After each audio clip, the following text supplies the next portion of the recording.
Assalamualaikum warahmatullahi wabarakatuh. Halo teman-teman semuanya, perkenalkan nama saya Aiman Fisabilah. Saya tidak sendiri, saya ditemani oleh teman saya. Saya Sigit Wahyu Nugraha dari kelas 1 Farmasi C, Prodi Farmasi Fakultas Ilmu Kesehatan Universitas Perjuangan Tasikmalaya. Kami adalah mahasiswa dari kelas 1 Farmasi C dari Prodi Farmasi Fakultas Ilmu Kesehatan Universitas Perjuangan Tasikmalaya. Di sini, saya dan teman saya akan mencoba membahas sedikit saja materi mengenai Ghazul Fikri. Nah, teman-teman sekalian, saya yakin loh di antara kalian ataupun saya sendiri sebelumnya pasti ada yang belum tahu apa sih Ghazul Fikri itu. Nah, tapi tidak perlu khawatir teman-teman, saya bersama teman saya akan membahas setidaknya sedikit mengenai Ghazul Fikri, dan saya harap teman-teman sekalian bisa memahami apa yang akan saya dan teman saya sampaikan. Tanpa berlama-lama lagi, mari kita simak video ini selengkapnya. Teman-teman, Islam. Sebenarnya apa sih Islam itu? Islam adalah agama atau ajaran yang senantiasa mengajarkan kebaikan, kedamaian, dan kasih sayang kepada umat manusia. Islam itu disebarkan melalui dakwah secara persuasif dengan catatan kedamaian. Nah, pada saat menyebarkan agama Islam, para nabi-nabi, para rasul-rasul, ada saja hambatan yang menimpa mereka. Salah satu dari sekian banyak hambatan itu apa?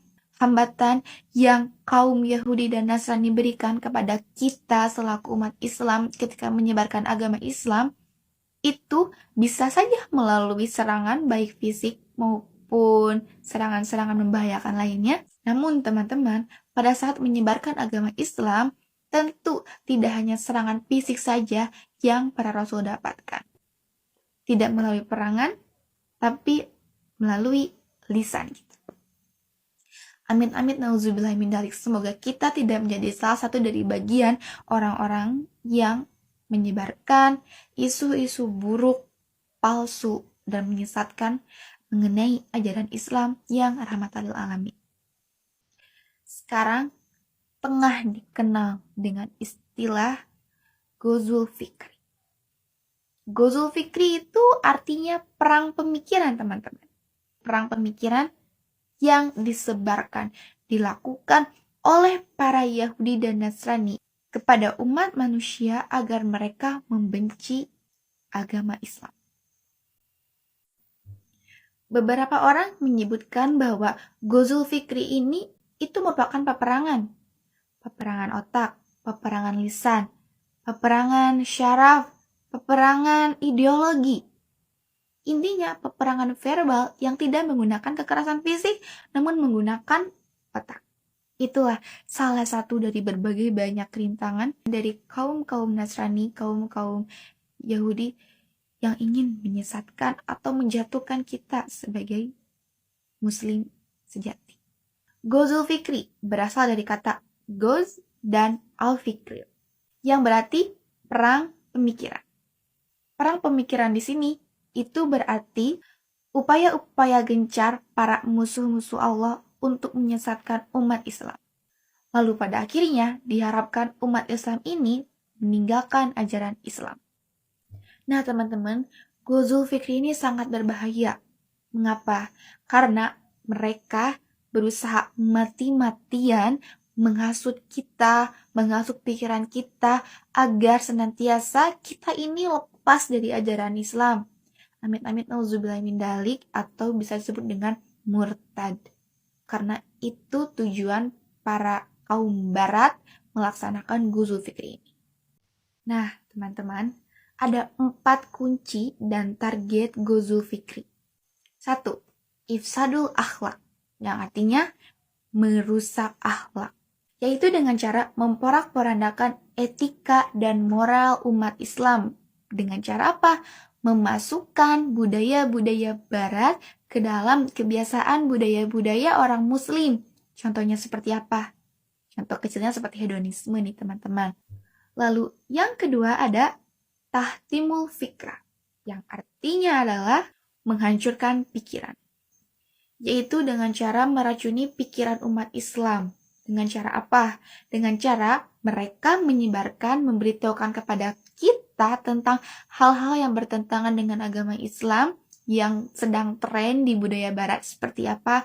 Seperti ateisme, agnostik, lalu apalagi istilah LGBT, dan yang lainnya. Lalu yang ketiga ada idzabatus syaksiyah yang artinya melarutkan kepribadian. Mereka sengaja menggoyahkan sikap dan pemikiran kaum muslimin agar kita selaku umat Islam goyah dari kepribadian kita untuk menegakkan ajaran agama Islam. Yang keempat adalah aridah. Apa aridah itu? Aridah artinya adalah murtad. Salah satu tujuan dari Ghazul Fikri adalah memurtadkan umat Islam dari agamanya. Kita itu ditargetkan untuk lepas dari ajaran agama kita oleh para bangsa barat.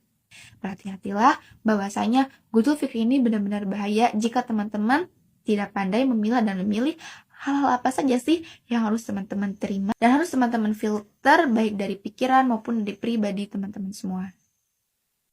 Alasan dilakukannya Ghazul Fikri, yang pertama sulitnya mengalahkan umat Islam secara militer, yang kedua lebih mudah dilakukan berkat bantuan kaki tangan umat Islam itu sendiri, dan yang terakhir hasilnya lebih memuaskan karena melanggengkan penjajahan barat terhadap dunia Islam. Tujuan dilakukannya Ghazul Fikri: 1. Mendangkalkan akidah hingga terjadinya permurtadan, menumbuhkan keraguan terhadap ajaran Islam, menciptakan sekularisme atau memisahkan agama dari kehidupan, menumbuhkan Islamfobia baik pada kalangan umat Islam itu sendiri maupun non-Islam, merusak moral kaum muslimin, memecah belah persatuan umat Islam. Cara mengatasi Ghazul Fikri: yang pertama, mendekatkan diri kepada Allah Subhanahu wa taala atau menjadi pribadi yang lebih bertakwa, memperbanyak belajar ilmu agama, mengikuti majelis dan lembaga-lembaga Islam, mengingatkan kepada semua orang tentang berbahayanya Ghazul Fikri. Nah, teman-teman, bagaimana penjelasan yang sudah saya dan teman saya sampaikan? Saya harap teman-teman mengerti dan memahami apa itu Ghazul Fikri dan bahaya-bahayanya. Teman-teman, Ghazul Fikri adalah fenomena yang tidak bisa kita hindari. Maka dari itu, saya berpesan kepada teman-teman sekalian, kita harus memperkuat iman kita. Kita harus memperkuat ajaran Islam dalam diri kita. Kita harus memperkuat lagi ilmu-ilmu tentang Islam di dalam diri kita. Agar apa teman-teman? Agar amit-amit nauzubillah min dzalik, ketika mereka datang menghampiri kita dengan berbagai macam kebohongan yang mereka bawa, kita sudah lebih dahulu mengantisipasi hal tersebut dengan apa? Dengan insya Allah menebalkan iman kita, dan kita sendiri akan dibantu oleh Allah dan dijaga oleh Allah dari hal-hal yang seperti itu, teman-teman. Nah, saya harap setelah ini teman-teman semua bisa makin hati-hati dan bisa makin bersikap lebih baik ke depannya, teman-teman. Jangan sampai terhasut dan termakan omongan-omongan barat, budaya-budaya barat yang menyesatkan kita. Sekian dari kami. Semoga bermanfaat untuk semuanya. Wassalamualaikum warahmatullahi wabarakatuh.